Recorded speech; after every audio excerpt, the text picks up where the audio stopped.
नमस्कार, मैं अनिल पुसतकर। स्वागत है आपका पब्लिक भारत के इस खास शो में। आसमान से गर्मी नहीं, मौत उतर रही है। सरकार एडवाइजरी जारी कर रही है कि दोपहर को आप घर से बाहर मत निकलिए। पारा आसमान छू रहा है, गर्मी असहनीय होती जा रही है और इस तपती दोपहरी में जब इंसान पिघलने सा लग रहा है, तब एक ऐसा मामला सामने आता है धरसींवा क्षेत्र का, जो इंसानी लालच को, उसकी जो हवस है, उसको बयां करता है। नाले के किनारे एक बड़े उद्योगपति ने लोहे के कंटेनर लगा दिए।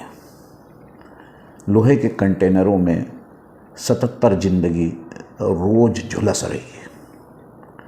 आप उन लोहे के कंटेनरों को तपता तंदूर कह सकते हो। आदमी वहाँ उस भट्टी में कैसे रह रहा होगा, कैसे वो उस नर्क में जी रहा होगा, ये हैरान कर देने वाला है। और सबसे परेशान कर देने वाला रवैया तो श्रम विभाग का है। जहाँ जाकर इस बात की शिकायत करने पर उनका जवाब है, ये हमारे कार्य क्षेत्र में नहीं आता। तो आपके कार्य क्षेत्र में क्या आता है?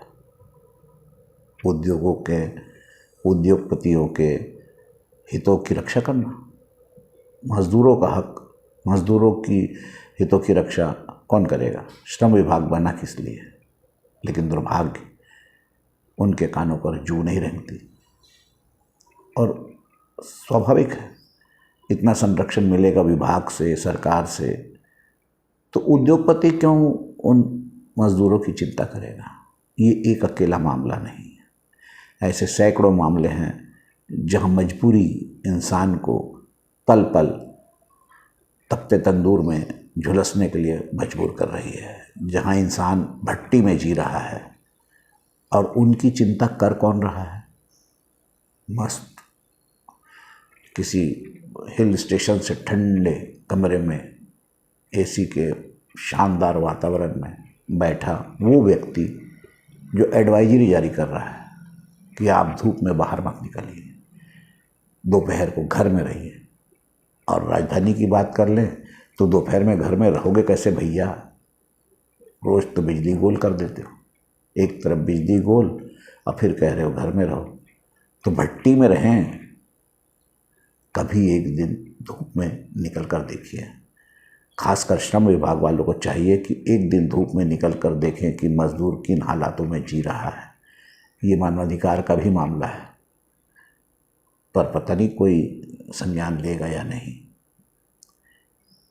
खैर, हमारा काम है मामले को उजागर करना।